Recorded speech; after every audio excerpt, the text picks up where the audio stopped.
kita ingin menegaskan kepada pemerintah bahwa Syekh Abdul Wahab Rokan Al-Khadir Naksabandi ini sangat layak untuk diberi penganugerahan gelar kehormatan sebagai pahlawan nasional.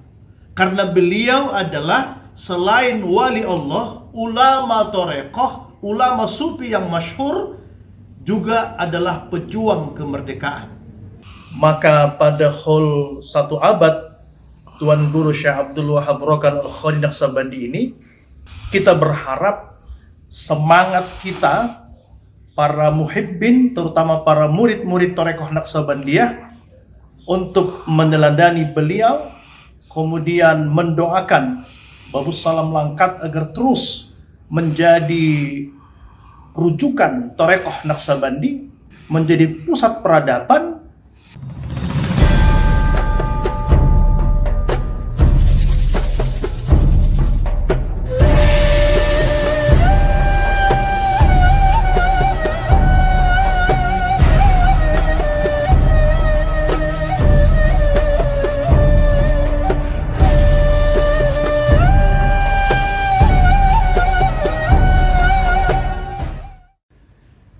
Syekh Abdul Wahab Rokan Al-Khadir Naksabandi ini selain wali Allah, ulama besar, ulama sufi yang perlu kita ketahui, dan ini sejarah dan perlu kemudian disampaikan kepada masyarakat, terutama kepada pemerintah, bahwa beliau adalah pejuang kemerdekaan.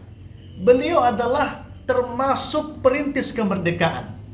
Beliau adalah pahlawan nasional. Jadi selain beliau ulama besar, pemimpin Torekoh Naksabandiyah, beliau juga merupakan pahlawan nasional karena beliau turut berjuang terhadap kemerdekaan bangsa ini. Dan salah satu karomah beliau disaksikan bahwa beliau turut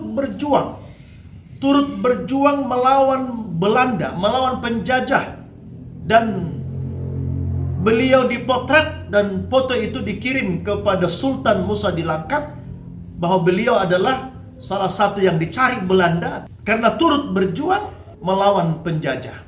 Sesungguhnya kita ingin menegaskan kepada pemerintah bahwa Syekh Abdul Wahab Rokan Al-Khadir Naksabandi ini sangat layak untuk diberi penganugerahan gelar kehormatan sebagai pahlawan nasional. Karena beliau adalah selain wali Allah, ulama torekoh, ulama sufi yang masyhur, juga adalah pejuang kemerdekaan. Para peneliti telah menemukan bukti-bukti otentik dari perjuangan beliau dalam memperjuangkan kemerdekaan. Dan memang kalau kita kemudian merujuk kepada penelitian dari Profesor Dr. Azumardi Ardja yang merupakan pakar sejarah, sosiolog, beliau menegaskan bahwa yang paling ditakuti Belanda, yang paling ditakuti penjajah adalah ulama sufi. Itu dijelaskan dalam buku beliau, Jaringan Ulama Timur Tengah dan Kepulauan Nusantara abad 18 dan 19. Terkhusus Torekoh Naksabandiyah. Jadi para penjajah Belanda sangat takut terhadap ulama-ulama sufi, ulama-ulama Torekoh, dan diantaranya pengamal Torekoh Naksabandiyah. Martin van Buren yang merupakan peneliti dan seorang guru besar orientalis Belanda, peneliti sejarah, justru menegaskan lagi kenapa para penjajah sangat takut terhadap ulama-ulama sufi, ulama torekoh, mursyid-mursyid torekoh, terutama mursyid torekoh Naksabandi diantaranya, karena hubungan guru dengan murid itu begitu kuat, yang diikat dengan adab kepatuhan, ketakjiman terhadap guru, yang ini kemudian apabila mendapat perintah dari seorang guru dalam melawan penjajah, maka para murid-murid torekoh ini sangat loyal, sangat militan. Tetapi menurut saya, Bukan hanya itu, ini terkait dengan ketauhidan bahwa para pengamal torekoh ini yang mengamalkan zikir membersihkan hati ini, maka dengan mengamalkan zikrullah dengan metode torekoh Naqsabandiyah ini, maka para murid, para salik ini akan memperoleh tauhid yang kuat, tauhidnya padat, sehingga dia tidak takut hanya kepada Allah. Dan di saat bersamaan dia memiliki loyalitas yang tinggi terhadap gurunya sebagai adabnya.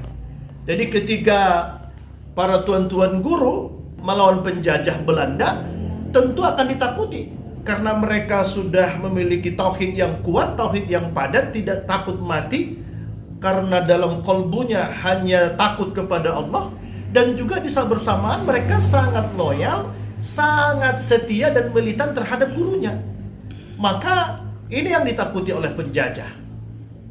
Oleh karenanya kita sebagai murid-murid yang secara nasab keguruan bersambung guru-guru kita kepada Syekh Abdullah Hafrokan Al-Khani Naqsabandi, dan barangkali banyak penelitian yang sudah menjelaskan ini, yang salah mencatat ini, amatlah layak apabila pemerintah memberikan gelar kehormatan sebagai pahlawan nasional kepada Syekh Abdullah Hafrokan Al-Khani Naqsabandi.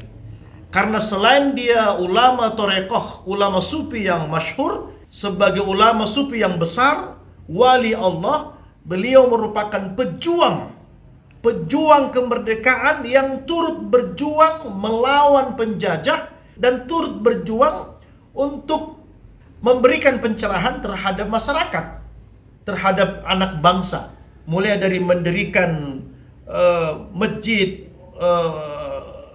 tempat-tempat sarana pelatihan, balai-balai kesehatan, dan semuanya itu adalah untuk keperluan kemaslahatan anak bangsa.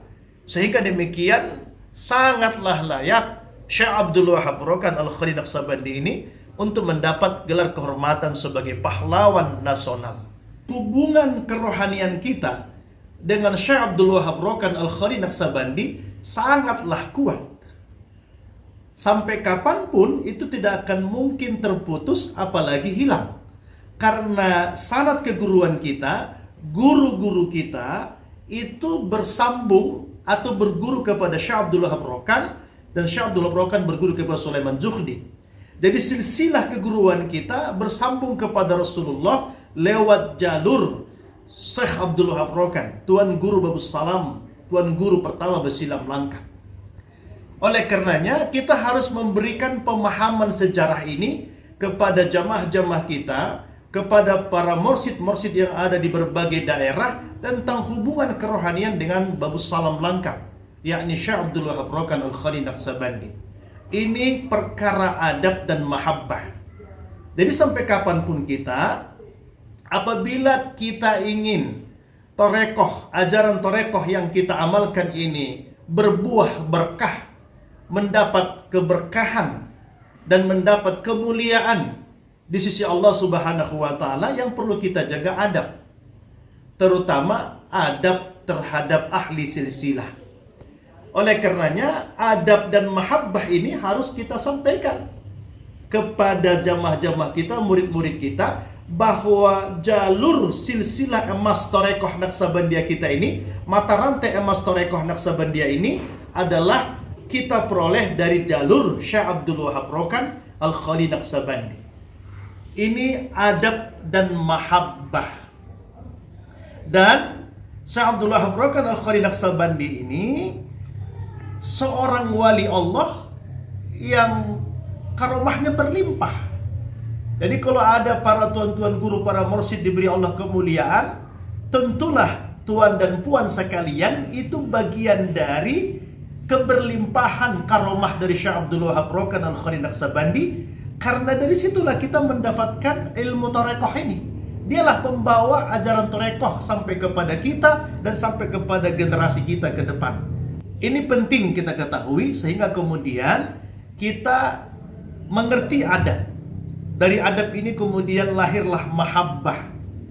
Jadi hubungan kita dengan Tuan Guru Besilam siapapun yang menjadi penerus dari silsilah pelanjut pewaris Tuan Guru Syekh Abdul Wahab Rokan Al-Khalid Naqsabandi merupakan hubungan yang kuat secara kerohanian, karena disitulah makom Syekh Abdul Wahab Rokan Al-Khalid Naqsabandi, pembawa silsilah mata rantai emas Thariqah Naqsabandiyah yang bersambung kepada kita. Maka kalau acara haul kita selalu hadir, terutama di saat-saat pada malam ratif pertama, dua, ketiga, atau setidaknya pada malam ratif ketiga. Dan itu kita saksikan langsung dari ayah kita, guru-guru kita, ketika dari dulu kita dibawa ke Basilam, selalu diutamakan mengejar ratif terakhir malam puncak itu, karena itu bagian dari adab dan mahabbah kita kepada Syekh Abdul Wahab Rokan Al-Khalid Naqsabandi. Tentu tuan dan puan yang dirahmati Allah, ini kita lakukan sebentuk rasa ta'zim kita kepada beliau yang dengan takdir Allah beliaulah dipilih oleh Allah pembawa silsilah ajaran Thariqah ini sampai kepada kita. Jadi ini penting.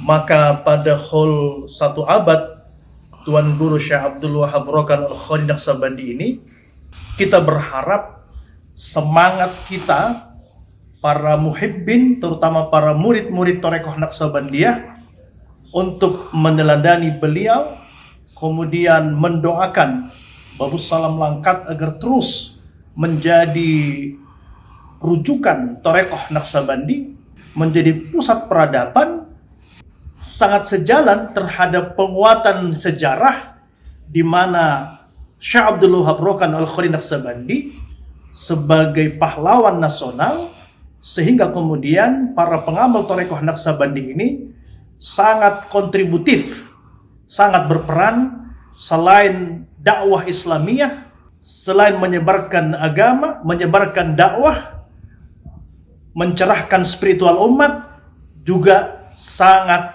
berkontribusi terhadap kemerdekaan dan pembangunan bangsa. Ini yang sangat penting.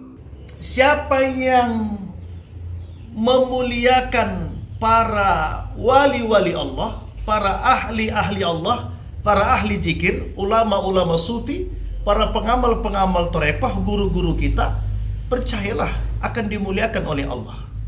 Siapa yang pandai memuliakan, maka dia akan dimuliakan. Siapa yang belajar rendah hati, maka Allah tinggikan. Tetapi siapa yang merasa besar, siapa yang merasa sombong, merasa tinggi, justru Allah akan rendahkan. Maka kita ini, majelis Thariqah ini, majelis adab, majelis yang diajarkan untuk pandai memuliakan, pandai menghormati, pandai mentakjimi, terutama guru-guru kita, karena kita yakin dengan adab yang baik, maka Allah akan memberikan keberkahan dan kemuliaan.